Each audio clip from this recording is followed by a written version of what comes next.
through the streets of Trinidad this morning, walking, photographing.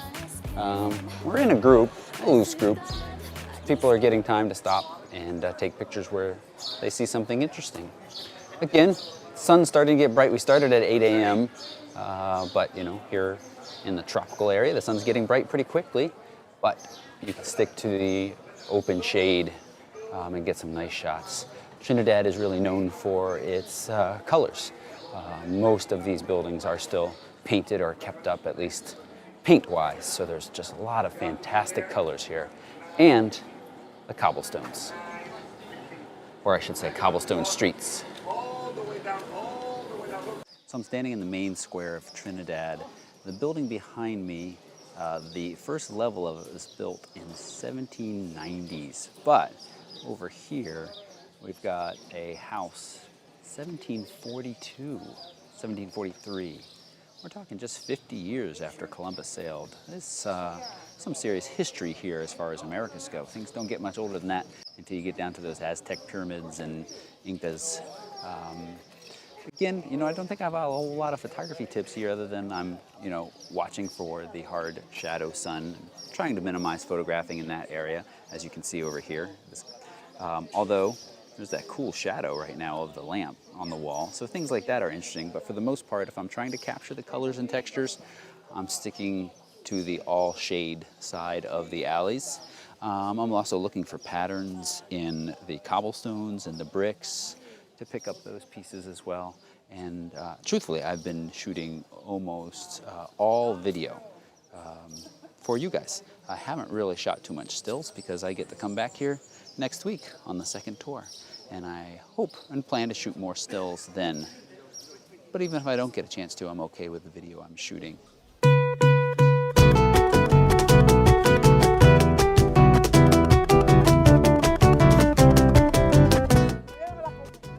All right, so we've made our way outside of Trinidad and we are at this former sugar plantation. Coming in, we came into a huge valley that was at one time home to hundreds of sugar plantations. Cuba is not a big producer of sugar anymore. It's just a little bit on the expensive side. It's cheaper to get it from other places. So they've turned this into kind of a historic place, and they've got a tower to climb. Recuerdo aquella vez en que te conocí. Recuerdo aquella tarde, pero no me acuerdo ni cuando te vi. So the purpose of these towers was to survey your land and to show how wealthy you were. The taller the tower, the more you're worth. Pretty sweet view. Trinidad's back that way somewhere. Nada más te doy. Como no tengo fortuna, estas tres cosas te ofrezco: alma, corazón y vida y nada más. Alma para conquistarte, corazón para querer. So it's about 7. We are back out on the streets. And when I say we, I mean a smaller section of the group. This is kind of an optional head out to shoot if folks want to. Otherwise, they have the afternoon to themselves. It's a great spot to take a moment and talk a little bit about how these trips work, group, non-group wise.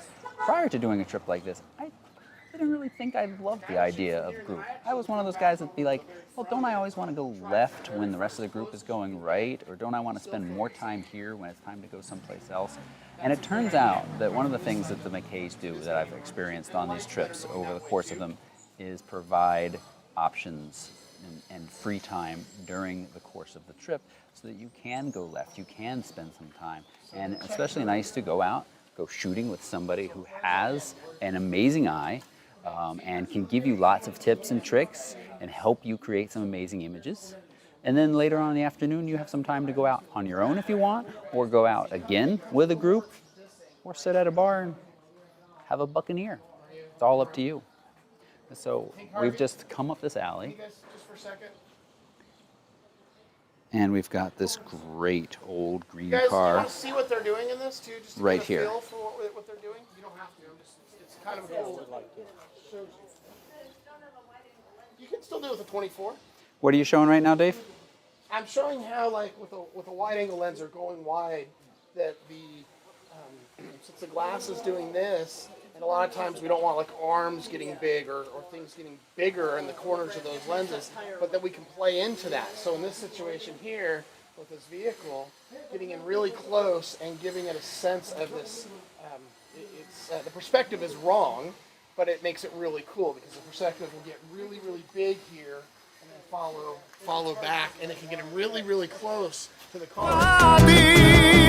Alma para conquistarte, corazón para quererte y vida para vivirla. Exaggerated that perspective. Really nice. Really, really nice. I would give a little more space just so you have a little room to crop both ways so you can always crop later. But you see how that's just coming right at you. Beth is shooting with a full frame 17 to 40. So you guys can do it even with We've the got 24. the other It's just not Beth as with a accentuated, Tokina but it's still very, very possible. and a Canon Rebel. And Sophie right there shooting with a Nikon, and she's also got the Tokina 11 to 16. Very nice. Maria's over there with her Nikon. Oh, which Nikon she's got? D some number 00. Ken's got a Rebel. Harvey's back there, and he's got the Canon 5DS. So we can do the same thing. We may just have to step back a little bit. Kendall shooting with a Rebel. And Julie is shooting with the new Canon 80D. Junto a ti.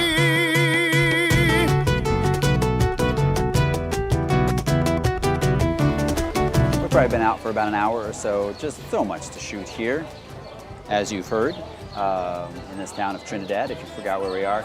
But let me show you the top of this building.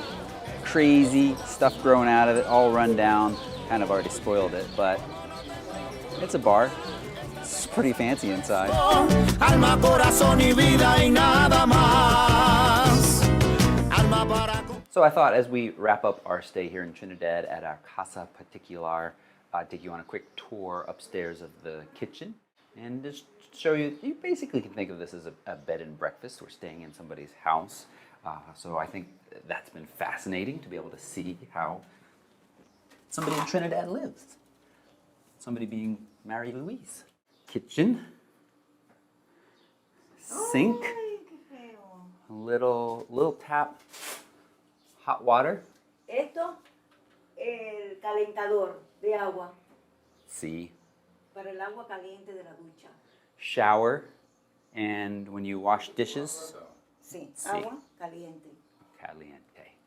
See. And lava laundry. Lavadora. Mm-hmm. Ay, y planchar. See. And then this is where we've been eating breakfast out here. And now, back to Havana. We are going to go to the ballet school in the afternoon. Yes. And after the ballet school, we go to the hotel. You will be in the same place. And then at night, we are going to have the farewell dinner in the Dado area. Nice restaurant. That's what it is for today. Fortuna, estas tres cosas te ofrezco. Alma, corazón y vida y nada más. Back in Havana, and our first stop is the National Ballet of Cuba rehearsals at their studio. We're in a room without any air conditioning. There's not even a sign of a fan. No rooms here have air conditioning. I'd estimate that it's close to 90 degrees and about 90% humidity. How would you like to practice ballet in those conditions? This is an old plantation converted into a ballet studio, rehearsal space, and briefly occupied by the U.S. Army in the early 1900s.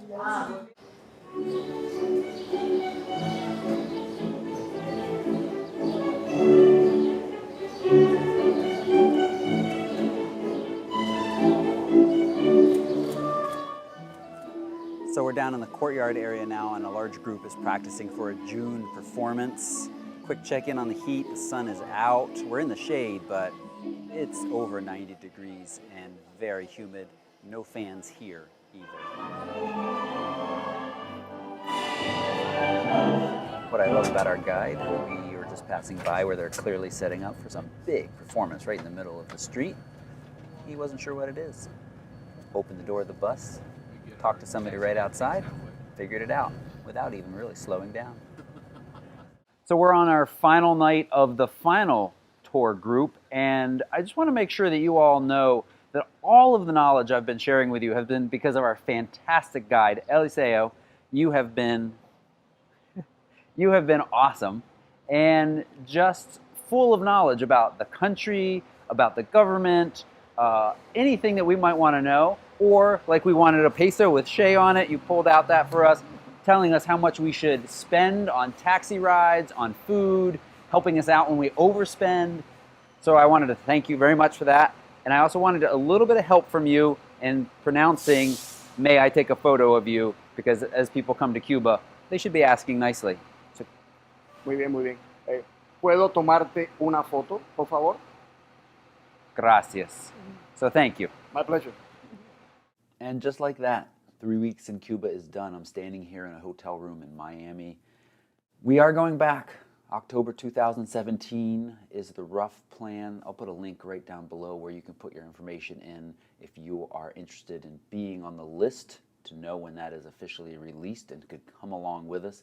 Cuba was an amazing place. And I didn't even actually vlog from the second trip. There's the Fábrica de Arts Center we went to on the second trip, which was awesome. The coolest art gallery I've ever been in. It serves really good big mojitos. So plus the one at dinner, I'm feeling pretty good. But that's not influencing my decision of how awesome this art gallery is.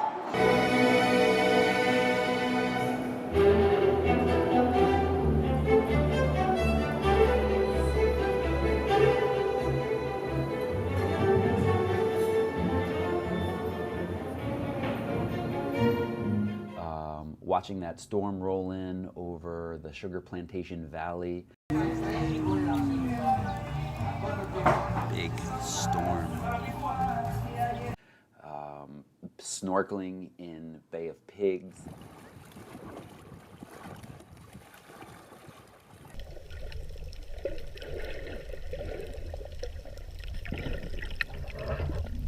So there were some amazing moments on the second trip that I didn't share with you all, other than those brief glimpses you just had. If you want to see my favorite pictures from the trip, you should be following me on Instagram. I've been posting them, and I'll be posting some more. I'll also put up a gallery soon of additional photos, and you can, of course, find all that on the Facebook page. If you enjoyed these videos, take a moment to give them a thumbs up. I have one more Cuba kind of photography tips video coming soon. And until then, goodbye. Thanks for watching.